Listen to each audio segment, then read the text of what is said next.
ဒီနေ့တော့ PowerPoint ထဲမှာ title နဲ့ picture နဲ့ထည့်ပုံလေးကိုရှင်းပြမှာဖြစ်ပါတယ် titles and contents တွေကမယ်เนาะအဲ့တော့အရင်ဆုံး နံပါတ် 1 က home ထဲကိုသွားပါမယ် new slide ရဲ့ down arrow မှာနေပြီးတော့ titles and contents slide မျိုးစားမှာ click နေလိုက်မယ်အဲ့တော့ title နေရာမှာခေါင်းစဉ်အနေနဲ့ November လို့ရေးလိုက်မယ်ပေါ့နော်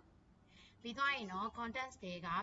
picture ပုံလေးမှာ click နေလိုက်မယ်လမ်းကြောင်းကတော့ကိုပုံသိမ်းထားတဲ့နေရာလမ်းကြောင်းတိုင်းသွားပါသွားပြီးသွားရင်ကိုလိုချင်တဲ့ပုံပေါ်မှာ pointer တင်မယ်နှစ်ချက်နေလိုက်မယ်ပေါ့နော်ဒါဆိုပုံလေးရလာပြီ